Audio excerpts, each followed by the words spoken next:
Good morning all student. Last class तक हमने पढ़ा था कि अवतल दर्पण से प्रतिबिंब कैसे बनते हैं और किस स्थिति में, अलग अलग स्थिति में प्रतिबिंब की स्थिति, आकार और उनका वास्तविक या आभासी कैसे बनते हैं। उसके आगे पढ़ेंगे हम प्रतिबिंब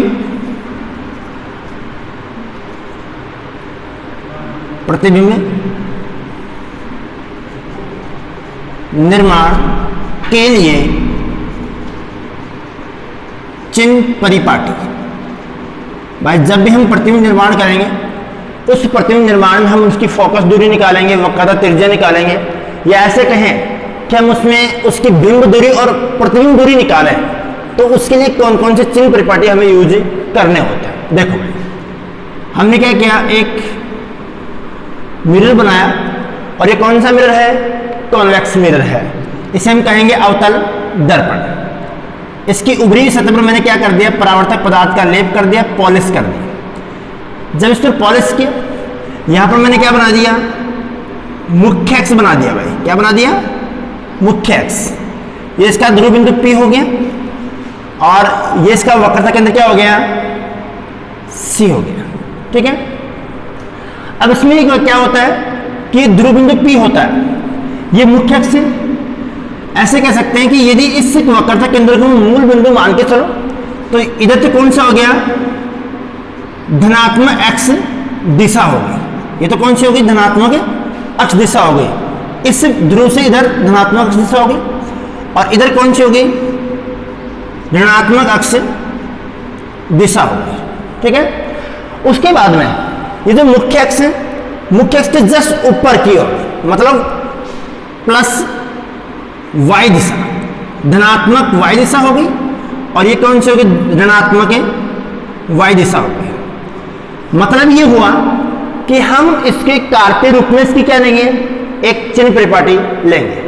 अब इसमें पहला पॉइंट देखो, जैसे मैंने पहला पॉइंट ये कहा था कि कोई प्रकाश किरण मुख्य यहां पर जैसे मान लो वस्तु ए भी रखी हमने, ये ए और बी क्या है, वस्तु है।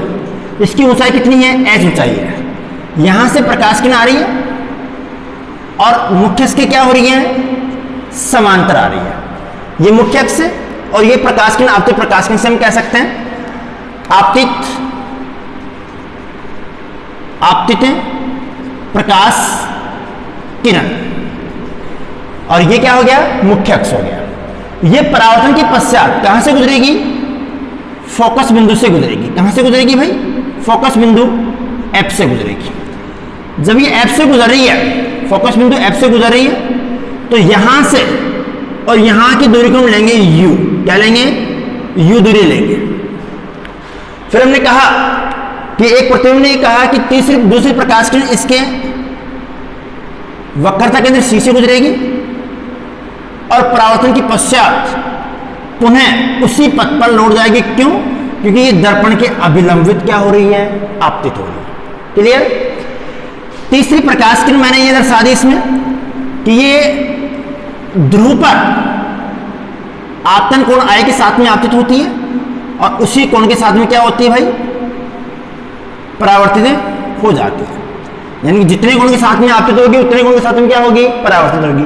तो यहां पर क्या बनता है, एक वस्तु का प्रतिबिंब बनता है। इसे हम कहते हैं A' और B' कहते हैं। क्लियर। इस दूरी को हम बोलेंगे, यहां से यहां तक बोलेंगे V। इसे हम कहेंगे प्रतिबिंब दूरी कहेंगे और इसे हम कहेंगे बिंब दूरी कहेंगे। ठीक है, यहां से यहां तक स्मॉल f हो गया, इसे हम कहेंगे फोकस दूरी, बोले तो फोकल लेंथ। इसे हम कहेंगे कैपिटल R। इसे हम बोलेंगे वक्रता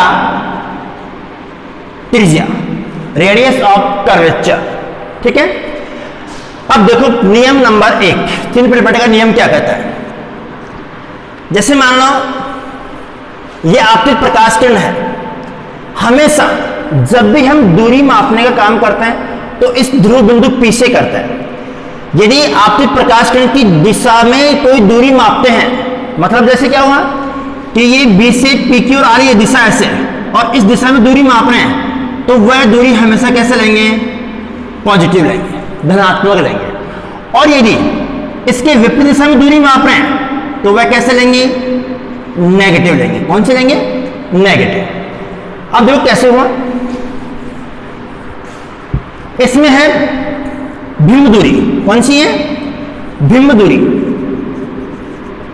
बिंब दूरी u। इस u का मान कैसा होगा? सदैव नेगेटिव होगा। क्यों होगा? देखो भाई, ऋणात्मक कैसे होगा? इस ध्रुव बिंदु से हम यहां P बिंदु से चलेंगे और किधर आएंगे? A तक आएंगे। जब P से A की तरफ आएंगे तो इस आपतित प्रकाश किरण की दिशा में है या विपरीत दिशा में है? विपरीत दिशा में है। तो विपरीत दिशा में कौन सा लेंगे? नेगेटिव लेंगे। कौन सा लेंगे? नेगेटिव। ठीक उसी प्रकार से इस P बिंदु से हम प्रतिबिंब दूरी मापेंगे। दूसरा कौन सा हो गया? प्रतिबिंब दूरी V। देखो, बिंदु P से हम आएंगे A' तक। जब बिंदु P से A' तक आ रहे हैं तो आपतित प्रकाश किरण की किस में है? विपरीत दिशा में है। तो कौन सा आएगा भाई? नेगेटिव आएगा। कौन सा आएगा? नेगेटिव आएगा। उसके बाद में हम लेते हैं फोकस दूरी। इसकी फोकस दूरी देखो, बिंदु P है और बिंदु P से F तक आ रहे हैं, तो आपतित प्रकाश किरण किधर है? विपरीत दिशा में है। तो कैसा आएगा? फोकस दूरी भी कैसे आएगी? स्मॉल f बराबर भी नेगेटिव आएगी। कैसे आएगी? नेगेटिव। फिर लास्ट में बताया वक्रता त्रिज्या, रेडियस ऑफ कर्वेचर। देखो, रेडियस ऑफ कर्वेचर, वक्रता त्रिज्या, कैपिटल R का मान देखो, बिंदु P से कैलकुलेट करेंगे तो कैसा आएगा? ऋणात्मक आएगा। तो क्या हो गया? नेगेटिव पॉइंट हो गया। कौन सा हो गया? नेगेटिव पॉइंट हो गया। ये तो हमने सिर्फ लाइन को मेजर की है। कौन सी? कि प्रकाश किरण आपतित हो रही है, उसके विपरीत दिशा में जब भी कोई दूरियां मापते हैं तो वो कौन सी होती है? ऋणात्मक होती है। और आपतित प्रकाश किरण की दिशा में दूरी मापते हैं तो कौन सी होती है? वही धनात्मक होती है। ठीक है। अब बात आती है मुख्य अक्ष के ऊपर प्लस x दिशा में, y दिशा में सॉरी, और मुख्य अक्ष के नीचे माइनस y दिशा में मापी गई दूरियां। जैसे मान लो ये हमने h ले लिया, ये h क्या है? इस वस्तु AB की ऊंचाई है। तो 500 पॉइंट ये कह सकता हूं मैं कि वस्तु या बिंब की जो ऊंचाई होती है, ऊंचाई वो सदैव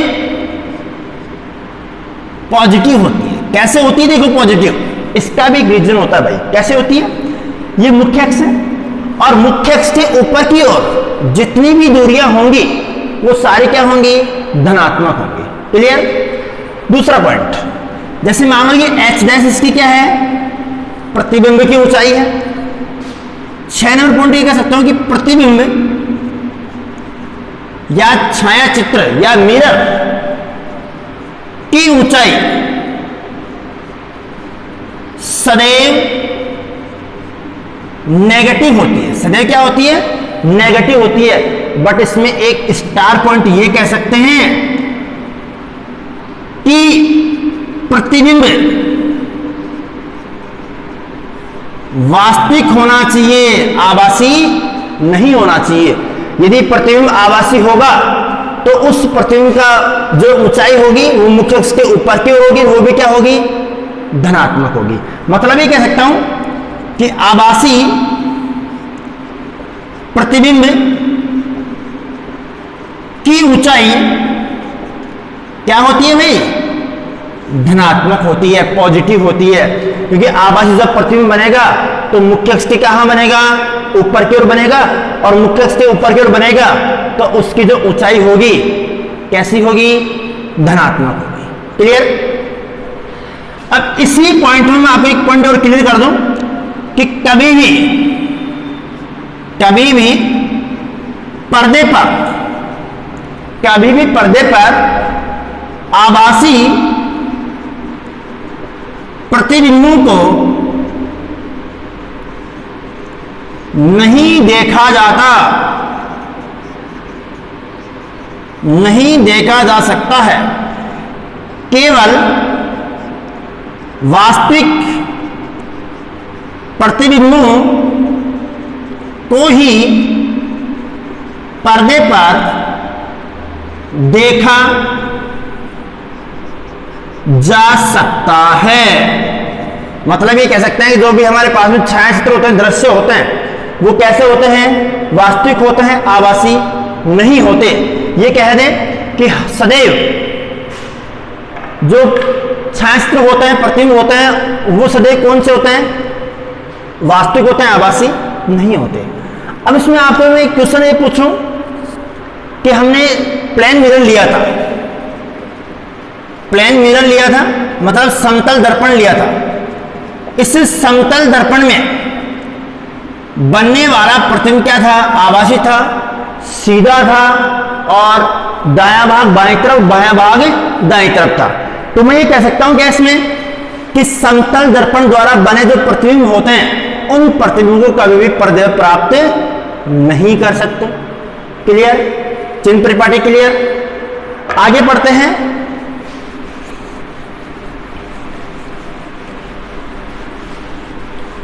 गोले दर्पणों से प्रतिबिंब बनाने के नियम।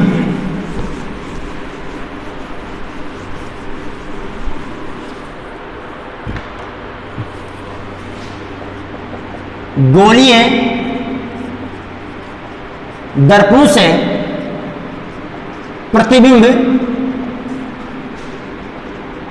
बनाने के नियम।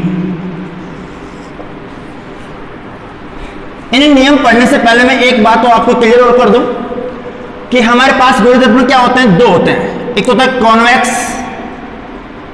मिरर और दूसरा होता है कॉनकेव मिरर। इसे हम कहेंगे अवतल दर्पण और इसे कहेंगे हम उत्तल दर्पण।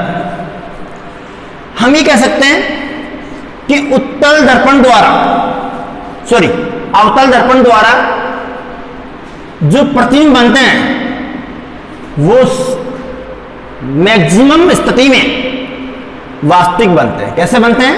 वास्तविक बनते हैं। और इसकी जो फोकस दूरी होती है, फोकस दूरी होती है वो हमेशा क्या होती है? ऋणात्मक होती है, नेगेटिव होती है। ठीक उसी तरीके से मैं आपको ये कह दूं कि उत्तल दर्पण द्वारा सदैव आभासी प्रतिबिंब बनते हैं। कैसे बनते हैं? आभासी चित्र बनते हैं, प्रतिबिंब बनते हैं। इसे हम चित्र भी कह सकते हैं, फोटो भी कह सकते हैं, प्रतिबिंब भी कह सकते हैं। और इसकी जो फोकस दूरी होती है,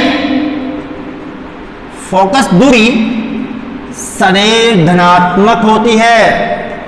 मतलब ये हुआ कि इसकी फोकस दूरी सदैव क्या होती है? धनात्मक होती है। एक तरीका हो गया।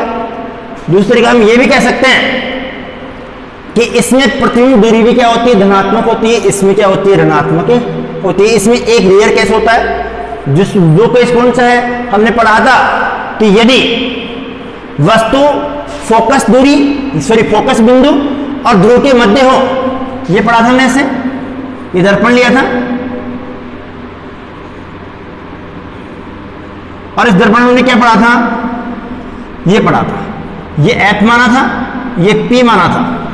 यहां पर हमने वस्तु रखी थी ए बी, ये ए और क्या हो गया बी।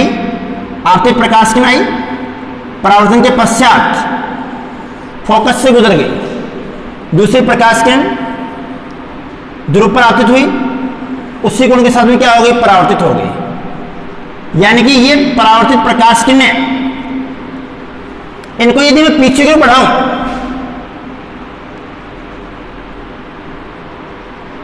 तो जहां पर प्रतिष्ठित करेगी वहां पर क्या बनेगा? वस्तु का प्रतिबिंब बनेगा। और वस्तु का प्रतिबिंब बनेगा तो कैसा होगा? वस्तु से बड़ा, सीधा और आभासी होगा। यहां से इसकी बिंब दूरी मापें तो वो कौन सी आएगी? पॉजिटिव आएगी। क्लियर? बाकी सभी किस में आएंगी, नेगेटिव में आएंगी। अब हम पढ़ रहे हैं गोलीय दर्पणों द्वारा प्रतिबिंब बनाने के नियम। देखो कैसे कैसे नियम है इसके। मैंने मिरर ले लिया,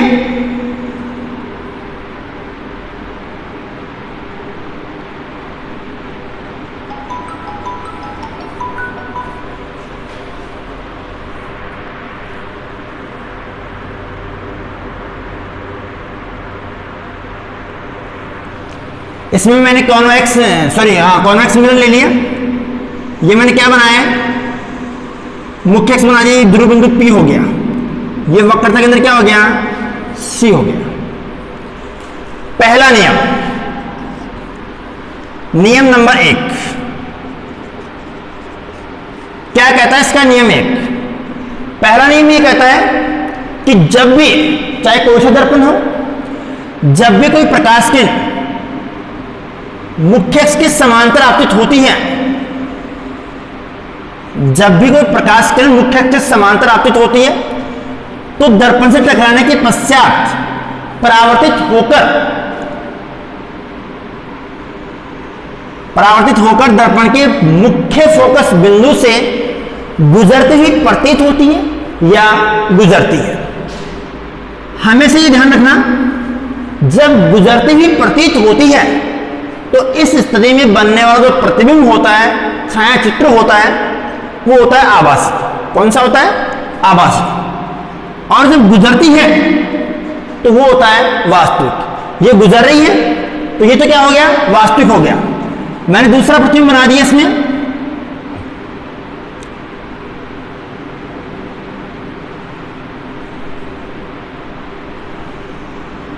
ये बना दिया। इसके अंदर 10वें भाग पर मैंने क्या कर दिया, परावर्तक पदार्थ का पॉलिश कर दिया, लेप कर दिया। ये मैंने क्या बना दिया, मुख्य अक्ष बना दिया। ये ध्रुव क्या हो गया, P हो गया। अब क्या हुआ कि यहां से कोई प्रकाश किरण आ रही है, मुख्य अक्ष के समांतर आ रही है, तो परावर्तन के पश्चात ये परावर्तित होगी, और ये जो परावर्तित प्रकाश किरणें होगी, इसको जब हम पीछे की बढ़ाएंगे तो ये क्या हो रही है, इस फोकस बिंदु से गुजरती हुई प्रतीत हो रही है। ये तो क्या हो रही है, ये तो हो रही है भाई गुजरती हुई प्रतीत होती है, आभास हो रहा है कि यहां से ये क्या किरण क्या हो रही है, गुजर रही है। और इसमें क्या हो रहा है, ये वास्तविक स्थिति है कि वास्तव में गुजर रही है, वास्तव में क्या हो रही है, गुजर रही है। मतलब ये हुआ कि ये तो कौन सा हो गया, अवतल दर्पण हो गया, और ये कौन सा हो गया, उत्तल दर्पण हो गया। अवतल दर्पण में जो परावर्तन के पश्चात किरण गुजरती हैं वो वास्तव में दिखती हैं, गुजरती हैं, और इसमें गुजरती हुई प्रतीत होती है। एक नियम हो गया। दूसरा नियम ये कह सकते हैं अपन कि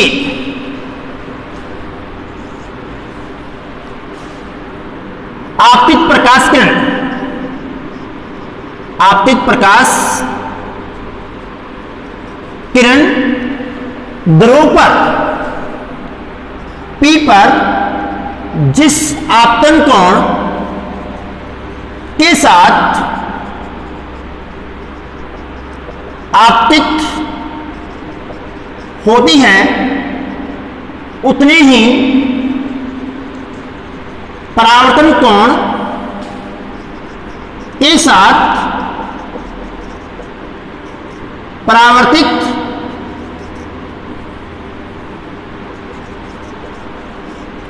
हो जाती है। मतलब यह हुआ कि जैसे कोई प्रकाश किरण आपतित हो रही है, कितने कोण के साथ में, आपतन कोण I के साथ में, तो उसी कोण के साथ में ये यदि I है तो ये कितना होगा, R होगा। क्लियर। ठीक इसी तरीके से यहां पर देखो, ये तो किरण गुजर रही है, और यहां पर क्या होगा भाई, ये आपतित प्रकाश किरण ध्रुव पर आई और ये परावर्तित हो गई, ये कोण आई हो गया बेटा, और ये कितना हो गया, आर हो गया। इसको हम क्या करेंगे, ऐसे बढ़ाएंगे, और जब ऐसे बढ़ाएंगे तो हमें गुजरती हुई प्रतीत होगी, और यहां पर क्या बनेगा बेटा, प्रतिबिंब बनेगा। क्या बनेगा, प्रतिबिंब बनेगा। इसमें प्रतीत हो रही है, इसमें क्या हो रही है, वास्तव में गुजर रही है। और जब वास्तव में गुजरती है तो प्रतिबिंब कैसा बनेगा, वास्तविक बनेगा, और प्रतीत हो रही है तो कैसा होगा, आभासी बनेगा। ठीक है।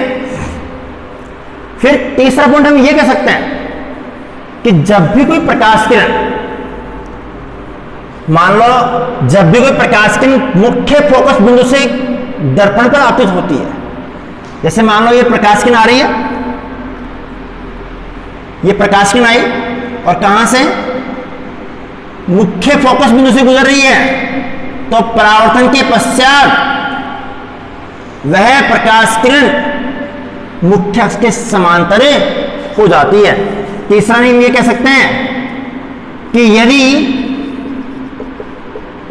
आपतित प्रकाश किरण मुख्य फोकस बिंदु से गुजरती हुई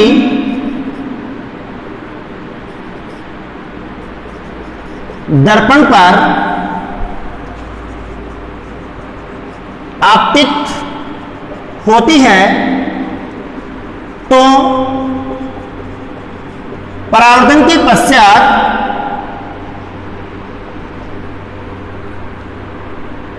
मुख्य अक्ष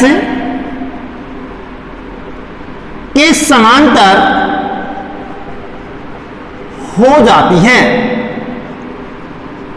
के समांतर हो जाती है। ये अपने इसमें 3 नियम होते हैं।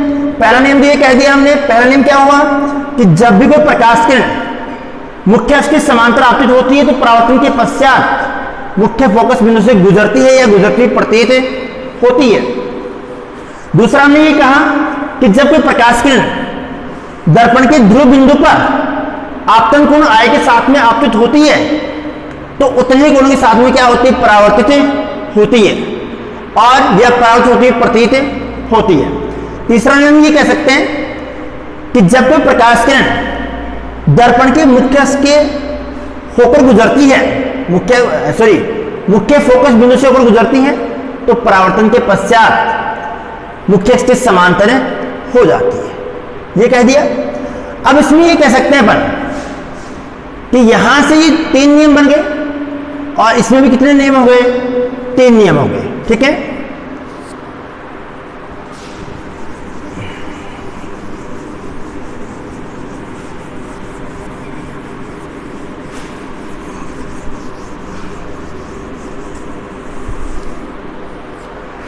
अब बात आती है, हमने अवतल दर्पण से प्रतिबिंब बनाए, अब बनाएंगे उत्तल दर्पण से प्रतिबिंब का निर्माण।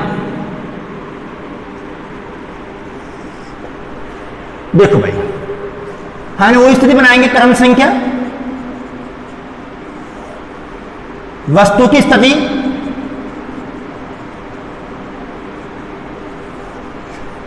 प्रतिबिंब की स्थिति,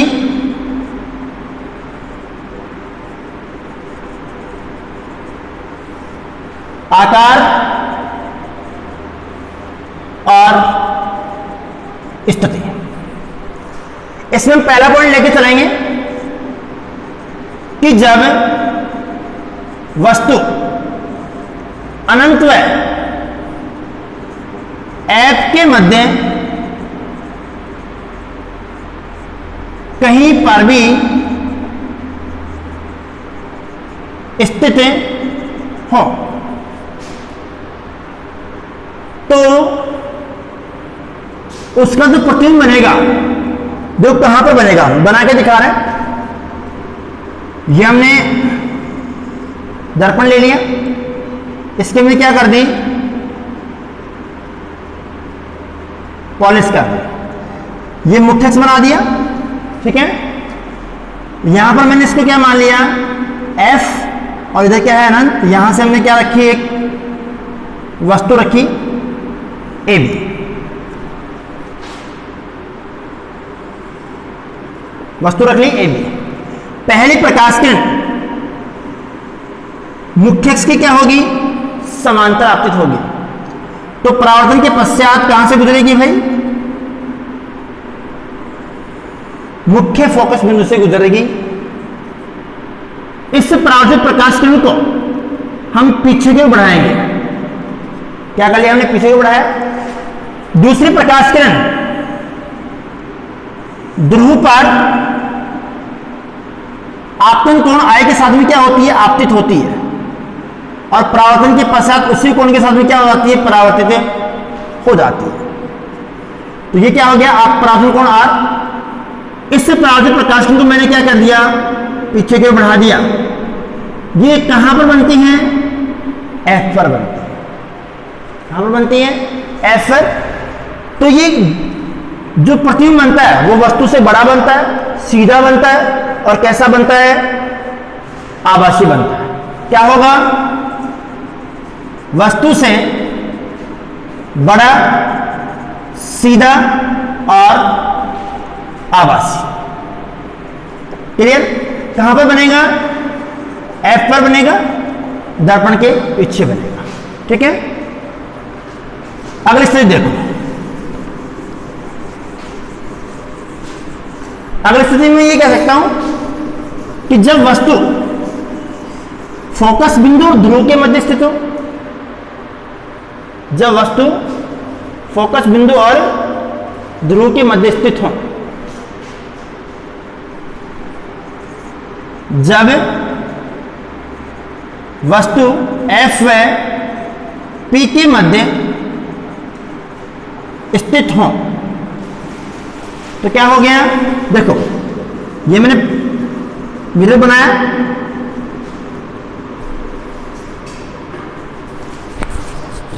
हाँ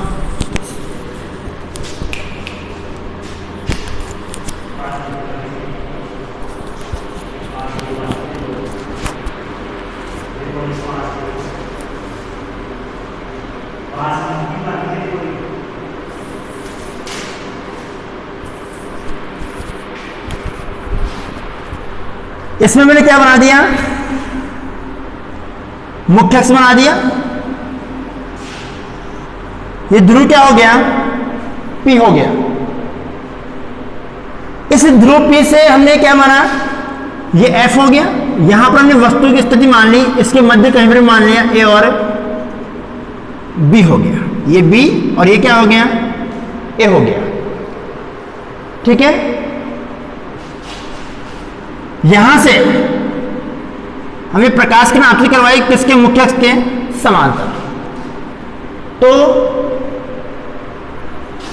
यहां से हमने क्या किया कि ये प्रकाश किरण थी, इसको कहां से गुजारा, मुख्य फोकस बिंदु से गुजारा, और इस परावर्तित प्रकाश किरण को हमने क्या कर दिया, आगे की ओर बढ़ा दिया।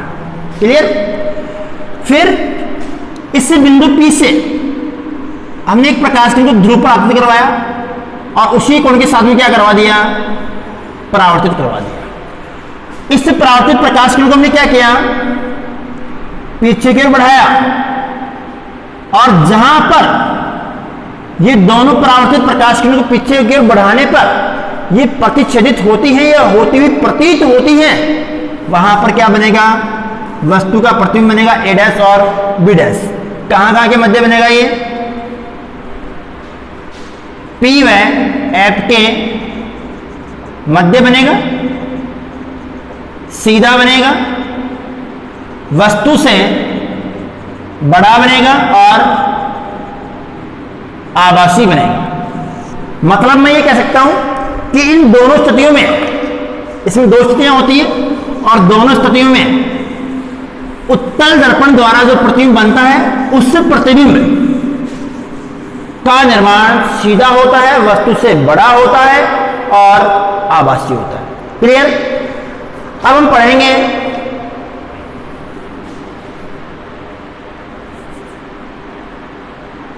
गोलीय दर्पण की वक्रता, त्रिज्या व फोकस दूरी कैपिटल आर, सॉरी, वक्रता त्रिज्या कैपिटल आर और फोकस दूरी स्मॉल एफ में संबंध। इन दोनों में क्या पढ़ेंगे अपन? संबंध पढ़ेंगे। मैं आपको कॉन्वेक्स मिरर लेके चलूंगा और उसमें संबंध देखेंगे कि मैंने क्या लिया, एक मिरर लिया। कौन सा मिरर लिया भाई? अवतल दर्पण ले लिया, मिरर ले लिया, ठीक है। इसमें मैंने मुख्य अक्ष ड्रॉ कर दिया, ये इसे मैंने बिंदु P नाम दे दिया, इसे मैंने C नाम दे दिया, ये मैंने F नाम दे दिया। क्लियर? हमने ये माना कि वस्तु की स्थिति क्या यहां पर है? अनंत पर है। वस्तु की स्थिति कहां पर है? अनंत पर। कोई प्रकाश किरण आ रही है, मुख्य अक्ष के समांतर आपतित हो रही है। ये क्या हो गई? आपतित प्रकाश किरण किसके समांतर है? मुख्य अक्ष के समांतर। ये क्या है? मुख्य अक्ष। ये क्या है? प्रिंसिपल एक्सिस है, मुख्य एक्सिस है। जहां पर ये आपतित होती है उस बिंदु को मैंने नाम दे दिया M। क्या नाम दे दिया? M नाम दे दिया। और यहां से ये प्रकाश किरण परावर्तित होकर के कहां से गुजरती हैं? फोकस बिंदु F से गुजरती है। ये क्या हो गया? फोकस बिंदु F हो गया। अब हमने इस बिंदु M पर इस वक्रता केंद्र C से एक अभिलंब बना दिया। क्या बना दिया? अभिलंब बना दिया। ये कोण भी कितना हो गया? आपतन कोण I, और ये कोण कितना हो गया? परावर्तन कोण R हो गया। इससे I का जो मान है, यदि मैं इससे भी क्या मानूं? थीटा मानूं, इसे भी क्या मान लूं? थीटा मान लो, तो ये जो कंप्लीट होगा ये कितना होगा? 2 थीटा होगा, नहीं होगा? मतलब ये हुआ कि आपतन कोण I, ये क्या है?